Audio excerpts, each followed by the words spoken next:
ಬಿಜೆಪಿಗೆ big shock ಕೊಡುತ್ತಾ ಕಾಂಗ್ರೆಸ್ ಸರ್ಕಾರ ಅನ್ನುವಂತಹ ಕುತೂಹಲ ಕೂಡ ಇದ್ದೇ ಇದೆ. ಮೂಯಿಗೆ ಮೂಯಿ ತೀರಿಸ್ತೀವಿ ಅನ್ನುವಂತಹ ಹಠಕ್ಕೆ ಕಾಂಗ್ರೆಸ್ ಸರ್ಕಾರ ಬಿದ್ದಿದೆ. ಹಾಗಾದ್ರೆ ಅದಕ್ಕೆ ಒಂದು ರೂಪುರೇಷೆ ಸ್ಪಷ್ಟತೆಯನ್ನ ಇವತ್ತು ಕೊಡುತ್ತಾ ಅಂತ. ಹೇಗೆ ಅಂದ್ರೆ ಬಿಜೆಪಿ ಮೂಢಾಸ್ತ್ರದ ಬೆನ್ನಲ್ಲೇ ಕೋವಿಡ್ನ ಬ್ರಹ್ಮಾಸ್ತ್ರದ ಪ್ರಯೋಗವನ್ನ ಮಾಡೋದಕ್ಕೆ ಸಿದ್ಧತೆ ಆಗಿದೆ. ಅಂದಿನ ಸಿಎಂ ಹಾಗೂ ಆರೋಗ್ಯ ಸಚಿವರಿಗೆ ಇದರ ಬಿಸಿ ತಟ್ಟುವ ಸಾಧ್ಯತೆ ಇದೆ.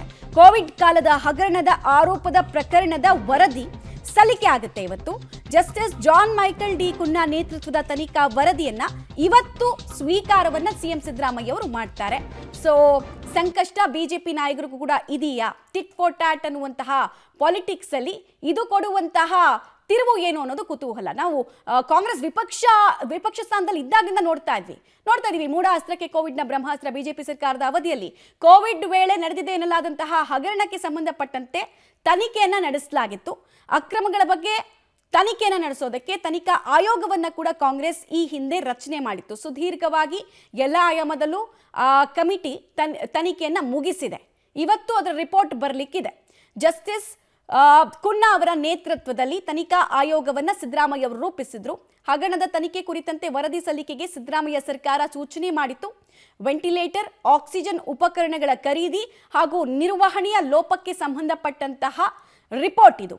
ಹಾಗೂ ಟೆಸ್ಟ್ ಕಿಟ್ಗಳ ಖರೀದಿ ಮತ್ತು ಸಂಗ್ರಹಣೆಯಲ್ಲಿ ಲೋಪ ಆಗಿದೆ ಅನ್ನೋ ಆರೋಪಕ್ಕೆ ಸಂಬಂಧಪಟ್ಟಂತೆ ತನಿಖೆ ಆಗಿದೆ. 2023 ಆಗಸ್ಟ್ನಲ್ಲಿ ತನಿಖಾ ಸಮಿತಿಯನ್ನ ಸಿದ್ದರಾಮಯ್ಯ ಸರ್ಕಾರ ರಚನೆ ಮಾಡಿತ್ತು.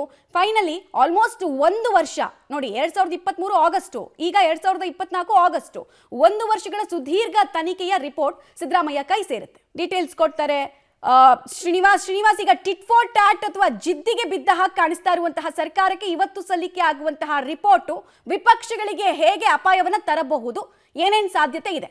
ಮಮತಾ, ಸಹಜವಾಗಿ ಸಿದ್ದರಾಮಯ್ಯನವರ ವಿರುದ್ಧ ಒಂದು ಮೂಢ ಪ್ರಕರಣವನ್ನ ವಿಪಕ್ಷಗಳು ಅಟ್ಯಾಕ್ ಮಾಡ್ತಿದ್ದಾವೆ, ಮತ್ತೊಂದು ಕಡೆ ವಾಲ್ಮೀಕಿ ಪ್ರಕರಣವನ್ನ ಅಟ್ಯಾಕ್ ಮಾಡ್ತಿದ್ರು. ಸೊ ಈಗ ಅದರ ವಿರುದ್ಧವಾಗಿ ಸರ್ಕಾರ ಕೂಡ ವಿಪಕ್ಷಗಳ ಮೇಲೆ ಅಟ್ಯಾಕ್ ಮಾಡುವಂತ ಒಂದು ತಂತ್ರಗಾರಿಕೆ ಅಥವಾ ಒಂದು ವರದಿಯನ್ನ ನಿರೀಕ್ಷೆ ಮಾಡ್ತಿರುವಂತದ್ದು.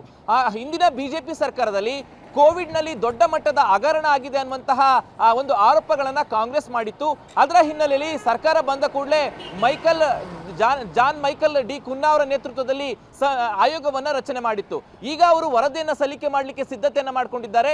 ಇವತ್ತು ಮಧ್ಯಾಹ್ನ 2 ಗಂಟೆಗೆ ಆ ವರದಿಯನ್ನ ಸಿಎಂ ಸಿದ್ದರಾಮಯ್ಯ ಅವರಿಗೆ ಸಲ್ಲಿಕೆ ಮಾಡ್ತಾರೆ. ಪ್ರಮುಖವಾಗಿ ಕೋವಿಡ್ ಸಮಯದಲ್ಲಿ ಪಿಪಿ ಕಿಟ್ಗಳಿರಬಹುದು, ಮಾಸ್ಕ್ಗಳಿರಬಹುದು, ವೆಂಟಿಲೇಟರ್ ಇರಬಹುದು. ಸೊ ಟೋಟಲ್ ಆಗಿ ಕೋವಿಡ್ ನಿರ್ವಹಣೆಯಲ್ಲಿ ಅಂದಿನ ಬಿಜೆಪಿ ಸರ್ಕಾರದ ಆರೋಗ್ಯ ಸಚಿವರು ದೊಡ್ಡ ಮಟ್ಟದ ಹಗರಣವನ್ನ ಮಾಡಿದ್ದಾರೆ ಅನ್ನುವಂತ ಆರೋಪವನ್ನ ಮಾಡ್ಕೊಂಡು ಬರ್ತಿದ್ರು. ಹಾಗಾಗಿ ಇವತ್ತು ಏನು ಮಧ್ಯಾಹ್ನ ಸಲ್ಲಿಕೆ ಆಗುತ್ತೆ ವರದಿ. ಅಂದಿನ ಆರೋಗ್ಯ ಸಚಿವರು ಅಂದ್ರೆ ಡಾಕ್ಟರ್ ಸುಧಾಕರ್ ಈಗ MP ಆಗಿದ್ದಾರೆ ಚಿಕ್ಕಬಳ್ಳಾಪುರ ಕ್ಷೇತ್ರದಿಂದ. ಅವರ ಒಂದು ವಿಚಾರವನ್ನ ಈ ಒಂದು ವರದಿಯಲ್ಲಿ ಉಲ್ಲೇಖ ಮಾಡುವಂಥದ್ದು. ಮತ್ತೆ ಅಂದು ಸಿಎಂ ಆದಂತವರು ಬಸವರಾಜ ಬೊಮ್ಮಾಯಿ ಅವರು. ಹಾಗಾಗಿ ಏನು ಬಿಜೆಪಿ ಮತ್ತೆ JDS ಸರ್ಕಾರದ ಮೇಲೆ ಅಟ್ಯಾಕ್ ಮಾಡಿತ್ತು, ಇವತ್ತು ವರದಿ ಬಂದ ಬಳಿಕ ವರದಿಯಲ್ಲಿ ಏನಾದರೂ ದೊಡ್ಡ ಮಟ್ಟದಲ್ಲಿ ಹಗರಣ ಆಗಿದೆ ಅನ್ನುವಂಥ ಅಂಶಗಳು ಉಲ್ಲೇಖ ಆದರೆ ಸಹಜವಾಗಿ ಕಾಂಗ್ರೆಸ್ ಬಿಜೆಪಿಯ ಮೇಲೆ ಅಟ್ಯಾಕ್ ಅನ್ನ ಮಾಡುತ್ತೆ. ಹಾಗಾಗಿ ಇವತ್ತೇನು ಮೈಕಲ್ ಡಿ ಕುನ್ನಾ ಅವರು ವರದಿಯನ್ನು ಸಲ್ಲಿಕೆ ಮಾಡ್ತಿದ್ದಾರೆ, ಸರ್ಕಾರದ ಮಟ್ಟಿಗೆ ದೊಡ್ಡ ಮಟ್ಟದ ಒಂದು ಪ್ಲಸ್ ಆಗುತ್ತೆ, ಮತ್ತೆ ವಿಪಕ್ಷಗಳಿಗೆ ಅಟ್ಯಾಕ್ ಮಾಡುವಂತ ಒಂದು ಅಸ್ತ್ರ ಸಿಗುವಂತ ಸಾಧ್ಯತೆ ಇದೆ. ಮಮತಾ, ಆಲ್ ರೈಟ್, ಧನ್ಯವಾದ ತಮ್ಮೆಲ್ಲ ಮಾಹಿತಿಗಾಗಿ ಶ್ರೀನಿವಾಸ್. ಒಟ್ಟಿನಲ್ಲಿ ವಿಪಕ್ಷದ ವಿರುದ್ಧ ಅಸ್ತ್ರದ ಹುಡುಕಾಟದಲ್ಲಿದ್ದಂತಹ ಕಾಂಗ್ರೆಸ್ಗೆ ಬಹುದೊಡ್ಡ ಅಸ್ತ್ರ ಕೋವಿಡ್ ಕಾಲದ ಹಗರಣಕ್ಕೆ ಸಂಬಂಧಪಟ್ಟಂತೆ ಸಿಕ್ಕಿದೆ. ಅದರ ಪ್ರಯೋಗ ಯಾವ ಸ್ವರೂಪದಲ್ಲಿರುತ್ತೆ, ಜೊತೆಗೆ ಆ ಟೈಮಿಂಗು, ಅಸ್ತ್ರ ಪ್ರಯೋಗದ ಟೈಮಿಂಗ್ ಕೂಡ ಬಹಳಷ್ಟು ಕುತೂಹಲಕ್ಕೆ ಕಾರಣ ಆಗ್ತಾ ಇದೆ.